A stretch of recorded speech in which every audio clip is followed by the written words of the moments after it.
Before I start, I just want to let you know that I'm here to talk about having fun and enjoying a playful life.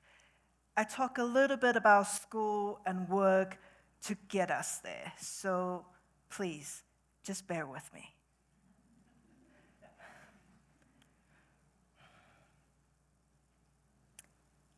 As a child, I was always told, school is of the utmost importance. You must go to school, do as your teachers tell you to do, get good grades, and only in this way will you learn how to be a productive adult, such that when you finish with school, you will be able to get a job with which you can make a living and be a responsible adult. Since it was my parents who told me this, and everything my parents say is right, I did what I was told. As it turned out, school came easy for me. I didn't understand many of the things we had to do. They were kind of mindless. A lot of the busy work was frankly pointless. But I liked the tests. See, I got to be really good at taking tests because all I have to do is figure out, what does the teacher want me to say? What does other people expect me to give as an answer? I was really good at that. With all of that, I did respectably well at school. I went on to a decent college. I interned at an investment bank. I graduated and landed a job as a management consultant. Along the way, I even bagged a master's degree because I'm a good student and I do extra credit. Upon graduation and entering real life, I discovered it's a little different to school. Gone were the predefined tasks and goals. Instead, it's more like a blank slate. And somehow I've never figured out, and no one has ever asked me, what do I want to draw? And yet now, no one's telling me what to draw. Except during 9 to 5 when I worked, and as a consultant, I was a PowerPoint monkey. It meant I made beautiful slides, and my boss would tell me, make that logo bigger, bold that font, and move that picture 3 pixels to the right. So long as I did everything he wanted, he was happy, and I was sad. I thought after school I will get to do great things, and bolding fonts on a PowerPoint slide didn't feel very great.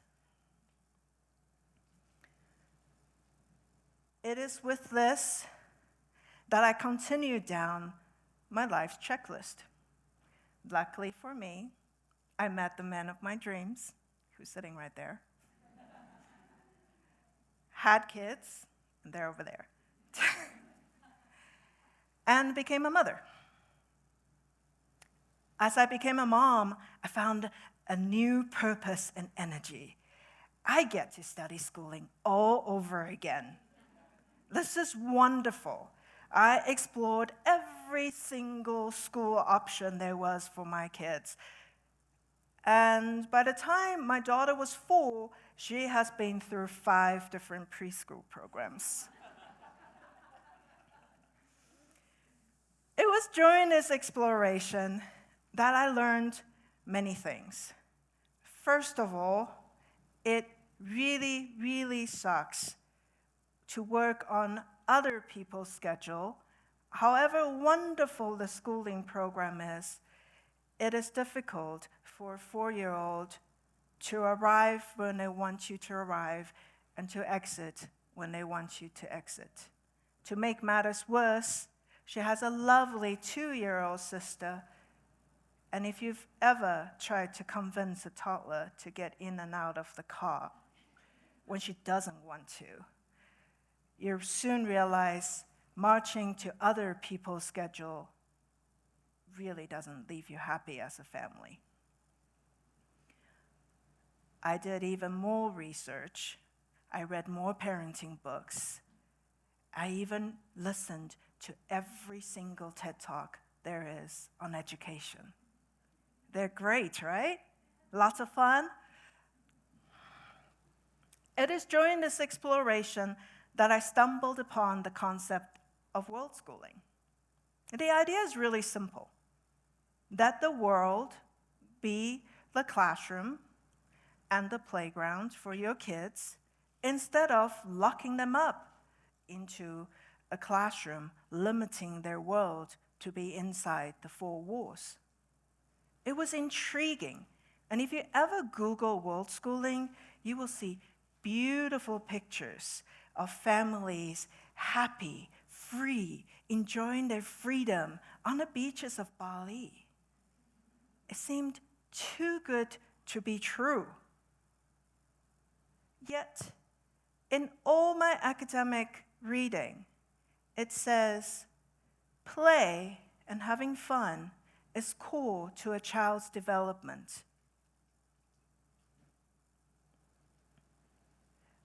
I reached a point of questioning, why am I subjecting my children to such pain and agony of all the different school programs when indeed seems so many other families are having such fun?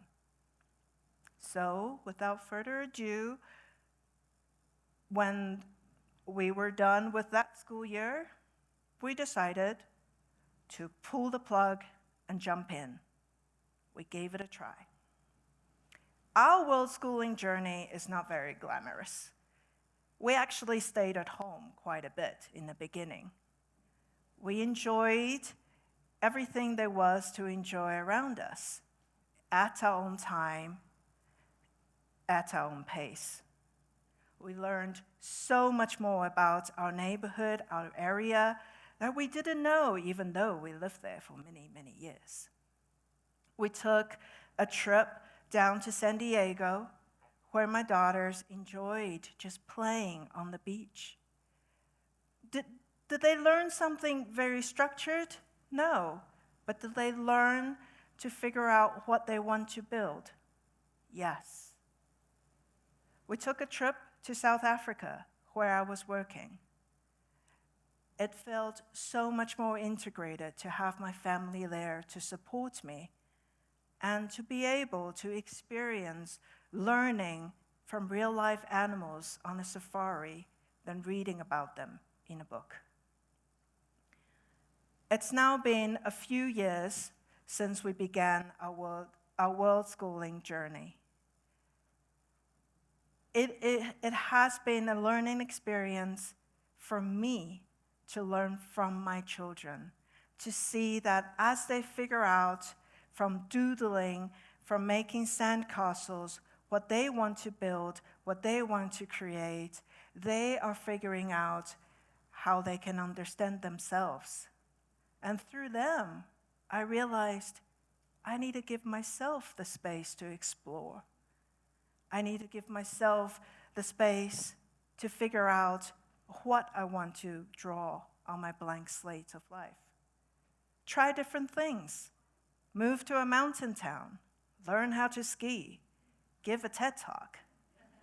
Have fun. And so I hope this talk gives you a little invitation to see, what if you give yourself a little space to explore the world around you? What if you can go anywhere? What would you do? What would you choose to draw on your own slate of life? Thank you.